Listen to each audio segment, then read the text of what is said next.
इस वक्त की सबसे बड़ी खबर का रुख करेंगे। कनाडा में हिंदू मंदिर पर हमले की पीएम ने निंदा की है। एक्स पर पीएम मोदी ने कड़ी प्रतिक्रिया दी। मंदिर पर हमले की निंदा करता हूं, प्रधानमंत्री मोदी ने पोस्ट किया। और कनाडा में जो कुछ हो रहा है उस पर यह पहला रिएक्शन है प्रधानमंत्री नरेंद्र मोदी का। अब तक मिनिस्ट्री ऑफ एक्सटर्नल अफेयर की तरफ से लगातार प्रेस ब्रीफिंग्स में जानकारी दी जा रही थी।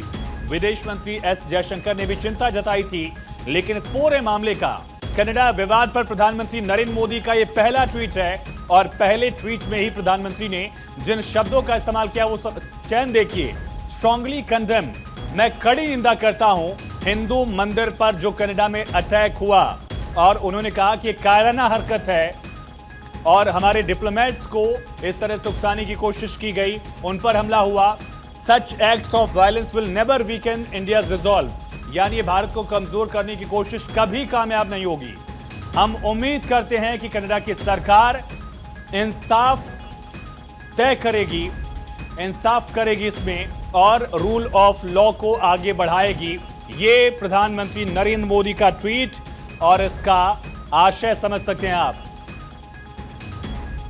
पॉलिटिकल एडिटर अदिति नागर हमारे साथ फोन लाइन पर कनेक्ट है। अदिति, जैसा हम डिस्कस कर रहे थे आज शाम को कि मुमकिन है कि भारत सरकार इस पर कड़ा एतराज जाहिर करेगी और हुआ, लेकिन प्रधानमंत्री का खुद ट्वीट करना, क्या मायने इसके मायने मैसेजिंग को लेकर भी हैं और दो टूक बता देना है कि आप कुछ भी कर लें लेकिन आप इस तरीके से भारत को झुका नहीं सकते। और सबसे बड़ी बात है कि दो बातों का जिक्र यहाँ पर किया है। एक, हिंदू मंदिरों में जिस तरीके से जो घटना हुई उसको लेकर, और साथ में कैसे डिप्लोमेट्स के साथ व्यवहार किया गया। साथ में ये भी ट्वीट करके कहा कि हम उम्मीद करते हैं कि जो कैनेडियन गवर्नमेंट है वो इस सारे मसले को देखे और समझे। देखिए, सबसे बड़ी बात है कि उन्होंने ये भी कहा कि इंश्योर जस्टिस करें और जो लॉ ऑफ द लैंड है वो भी यहाँ पर होना चाहिए। सबसे महत्वपूर्ण बात कि प्रधानमंत्री नरेंद्र मोदी ने 5 मिनट पहले इसको ट्वीट करके ये तमाम बातें कही। और ये जो ट्वीट है ये केवल भारत या कनाडा के बीच के संबंध या भारत का कनाडा को मैसेज नहीं है।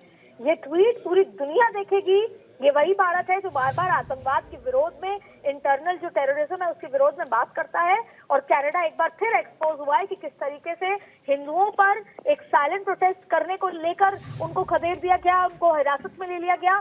साथ में हिंदू मंदिरों पर जिस तरीके से एक्ट हुआ और उससे पहले डिप्लोमेट्स को लेकर जिस तरीके का व्यवहार था, ये सब कुछ आप जानबूझकर कर रहे हैं, एक मैसेज देने कर रहे हैं और भारत इससे झुकने वाला नहीं है। एक बार फिर इस उम्मीद के साथ प्रधानमंत्री ने डिप्लोमेसी के तरीके के साथ ये लिखा है कि कैनेडियन सरकार इसको देखे, समझे और इस पर जो सही कार्रवाई है, जस्टिस लोगों को मिलना चाहिए। ऐसा क्या अदिति ये माना जाए कि आखिरी हद थी? अभी तक भारत सरकार की कोशिश थी कि इसे डिप्लोमेटिक चैनल पर ही रखा जाए, उसी लेवल पर बातचीत हो, विदेश मंत्रालय तक, विदेश मंत्रालय के अलावा प्रेस ब्रीफिंग्स में जानकारी दी जा रही थी।